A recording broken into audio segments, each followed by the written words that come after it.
On the morning of August 12, 2022, hundreds of people gathered inside an open-air amphitheater in western New York.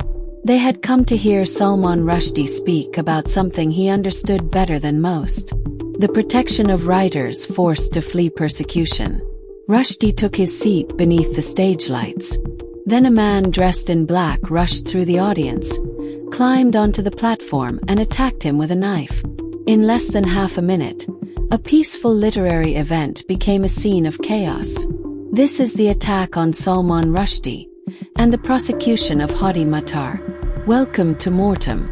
For decades, Salman Rushdie lived beneath the shadow of a death sentence issued because of something he had written. Over time, the visible security surrounding him decreased. He returned to public life, attended literary events, and continued writing. Then, in August 2022, a young man from New Jersey traveled to the Chautauqua Institution and attempted to carry out the threat. What followed was not only an attempted murder prosecution. It became a federal terrorism case examining how an order issued in 1989 could influence an attacker born years later in the United States. Salman Rushdie was already an internationally recognized author when his novel The Satanic Verses was published in 1988. Some Muslims considered parts of the novel deeply offensive. Demonstrations followed in several countries, and the controversy quickly moved beyond literary criticism. On February 14, 1989, Iran's then Supreme Leader, Ayatollah Ruhollah Khomeini, issued a fatwa calling for Rushdie's death and the deaths of others involved in publishing the novel. Rushdie was placed under British police protection and spent years living under assumed names and changing locations. The threat also extended to others connected to the book. Rushdie's Japanese translator, Hitoshi Igarashi, was murdered in 1991. The Iranian government later distanced itself from efforts to enforce the decree, but the fatwa was never universally regarded as withdrawn. According to evidence presented by United States prosecutors, it was endorsed by Hezbollah's Secretary General in a 2006 speech and reaffirmed by Iran's current supreme leader in 2017. For years, Rushdie lived with the possibility that someone he had never met might act upon words issued decades earlier. As time passed, he gradually returned to public life. He attended literary festivals, delivered lectures, and appeared at events without the highly visible protection that had once surrounded him. More than 3 decades had passed, and the most dangerous period appeared to be over. But the threat had not disappeared. It was waiting for someone willing to act upon it. Hadi Matar was born in the United States and lived in Fairview, New Jersey. He was 24 years old at the time of the attack. Federal prosecutors later argued that Matar had spent more than a year studying the fatwa and whether it remained valid. According to evidence presented during his 2026 federal trial, he researched the decree, discussed it with people in several countries, and produced videos combining material about the fatwa with footage of Hezbollah's former Secretary General endorsing it. The Department of Justice said Matar communicated about the fatwa with individuals in Iran, Australia, and Canada. Prosecutors described the attack not as an impulsive eruption, but as the result of prolonged ideological preparation. That distinction became central to the federal case. The state trial asked whether Matar intended to kill Salman Rushdie. The federal trial asked why, and whether the attack had been committed in support of terrorism. The Chautauqua Institution is an arts and education center in western New York, known for lectures, music, religion, literature, and public discussion. Rushdie was scheduled to appear there on August 12, 2022. The subject of the event was especially significant. He was preparing to discuss the United States as a place of refuge for writers and artists facing persecution. Matar traveled from New Jersey to the area. He reportedly obtained a pass to enter the institution and spent the night nearby. By the following morning, he was inside the amphitheater with the rest of the audience. Nothing visibly separated him from the people who had come simply to listen. The event was scheduled to begin at approximately 10:45 in the morning. Rushdie walked onto the stage with Henry Reese, co-founder of City of Asylum Pittsburgh. They sat before an audience of approximately 1,000 people. As the introduction began, Matar moved from his position. He ran through the amphitheater, reached the stage and attacked Rushdie. At first, witnesses struggled to understand what they were seeing. Some thought the movement might be part of the presentation. Then the audience began screaming. Rushdie attempted to rise and move away, but the attacker remained close, repeatedly striking him with a knife. The assault lasted only seconds. Video shown during the state trial captured the attack from several angles. Prosecutors said the footage demonstrated the sustained nature of the assault and supported their conclusion that Matar intended to kill. Henry Reese was also injured during the attack. Audience members, staff and law enforcement officers rushed towards the stage and overpowered Matar. Without their intervention, prosecutors argued, the attack might have continued. Salman Rushdie suffered wounds to his head, neck, torso and hand. His liver and other internal organs were damaged. Nerves in one arm were severed, and his right eye was permanently blinded. A trauma surgeon later testified that without rapid medical treatment, the injuries would likely have been fatal. Rushdie spent 17 days in a Pennsylvania hospital before continuing his recovery at a rehabilitation center in New York City. His survival depended on the people who restrained the attacker, the doctor present in the audience, the speed of the emergency response and the medical teams who treated him. The attack did not end his life, but it permanently changed it. Matar was arrested at the scene. There was no extended search and no uncertainty about who had carried out the assault. Hundreds of people had witnessed the attack. It had been recorded, and the suspect was restrained beside the victim. The challenge for investigators was not identifying the attacker. It was proving his intent, establishing his motive, and determining whether the act extended beyond a conventional attempted murder case.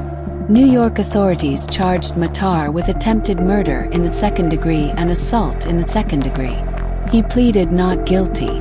The state prosecution focused on the physical attack and whether Matar intended to cause Salman Rushdie's death. The defense did not dispute that Matar had attacked Rushdie. Instead, his lawyers argued that the evidence did not prove an intent to kill and that the case should have been treated as a lesser assault. But the prosecution possessed unusually direct evidence. Eyewitness testimony, video of the attack, the location and number of Rushdie's injuries, and evidence that Matar continued attacking until members of the audience physically stopped him. The trial began in February 2025 at the Chautauqua County Courthouse. Salman Rushdie entered the courtroom and testified. He described seeing a man running towards him from the right side of the audience. At first, he believed he had been struck by a fist. Then he saw blood. Rushdie told jurors about his injuries, emergency treatment, and the long recovery that followed. At one point, he removed the darkened lens covering his damaged eye and showed the jury the permanent result of the attack. The author, who had spent years living under threat, was now seated only a short distance from the man accused of trying to carry it out. Rushdie had already examined the experience in his 2024 memoir, Knife: Meditations After an Attempted Murder. But in court, his words served a different purpose. They became evidence. On February 21, 2025, the jury found Hadi Matar guilty of attempted murder in the second degree. It also found him guilty of assault for injuring Henry Reese. The jury deliberated for less than 2 hours. The verdict established that the attack was not merely reckless violence. It was an intentional attempt to kill. On May 16, 2025, Matar returned to court for sentencing. He received the maximum available state sentence, 25 years for the attempted murder of Salman Rushdie. He also received 7 years for assaulting Henry Reese, with both sentences ordered to run concurrently. Rushdie did not attend the hearing but submitted a victim impact statement. The state prosecution had concluded, but the case was not over. The federal case examined the ideology behind the attack. In July 2024, while the state prosecution was still pending, the United States Department of Justice announced terrorism-related charges against Matar. The indictment alleged that between September 2020 and August 2022, Matar attempted to provide material support to Hezbollah by trying to carry out the fatwa against Rushdie. He was charged with attempting to provide material support to a designated foreign terrorist organization, engaging in an act of terrorism transcending national boundaries, and providing material support to terrorists. Matar pleaded not guilty, and the case proceeded separately from the state prosecution. During the federal trial, prosecutors presented evidence of what they described as more than a year of ideological preparation. Matar had researched the fatwa and whether it remained active. He had created videos about Rushdie and the decree. He had viewed or assembled material connected to Hassan Nasrallah's endorsement of the fatwa, and he had communicated about the subject with people outside the United States. Prosecutors argued that this evidence connected the attack in New York to a broader campaign of ideological violence. The defense called no witnesses. Matar did not testify. The question was no longer whether he had attacked Rushdie. That had already been established. The federal jury had to decide whether he had acted to support terrorism and fulfill an internationally promoted call for murder. On July 29, 2026, a federal jury in Buffalo found Hadi Matar guilty on all 3 counts. The jury deliberated for approximately 2 hours. The verdict established that the attack was not only attempted murder under New York law, it was also an act of terrorism under federal law. The Department of Justice said Matar had immersed himself in Hezbollah's violent ideology and prepared to act on the fatwa. Matar, now 28, was already serving his 25-year state sentence. The federal conviction exposed him to an additional possible life sentence, with sentencing scheduled for November 3, 2026. Hadi Matar was not alive when the Satanic Verses was published. He was not alive when the fatwa was issued. He had no personal history with Salman Rushdie. Yet more than 33 years after the decree, he traveled to a public event and attempted to enforce it. That is what made the case larger than the actions of one attacker. It demonstrated how ideological violence can survive across decades, moving from speeches and printed declarations to recordings and digital videos, and from one generation to another. The original threat was issued before social media. The attack occurred in an era when old propaganda could be recovered, edited and redistributed instantly. The distance between 1989 and 2022 was enormous. The ideological connection remained. Rushdie survived and eventually returned to writing and public appearances. His recovery required multiple medical procedures and left him with permanent physical limitations. He lost vision in his right eye and continued to suffer damage to his left hand. He confronted both the attack and the person responsible for it. His return carried symbolic weight. The attacker had attempted to silence a writer. The writer responded by producing another book. But survival did not erase what happened. Rushdie has spoken about nightmares and the continuing psychological consequences of the attack. The criminal proceedings delivered accountability. They could not restore what was permanently taken. M.O.R.T.E.M breakdown. Motive. The federal jury accepted the prosecution's case that the attack was motivated by the fatwa against Salman Rushdie and by support for Hezbollah's endorsement of it. The motive was ideological rather than personal. Matar had never developed a conventional dispute with Rushdie. His hostility was directed toward what Rushdie represented and what he had written. The attack was connected to a sustained and deeply internalized ideological objective. 9 out of 10. Operations. The attack involved travel from New Jersey to Western New York, entry into the Chautauqua Institution, positioning within the audience, and a rapid assault once Rushdie appeared. Federal evidence indicated that Matar spent more than a year researching the fatwa before acting. However, the operational plan itself was comparatively simple and depended on Rushdie appearing at a publicly accessible event. Matar made no successful attempt to escape and was immediately captured. 8 out of 10. Reach. The physical attack targeted 2 people on the stage, injuring Rushdie and Henry Reese. Its wider reach was significantly greater.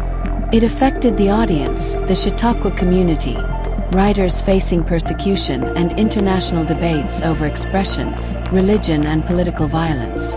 The attack also demonstrated that a threat issued decades earlier could still reach its intended target. 8 out of 10. Terror impact. The assault occurred publicly, before a large audience, at an event devoted to protecting writers from persecution.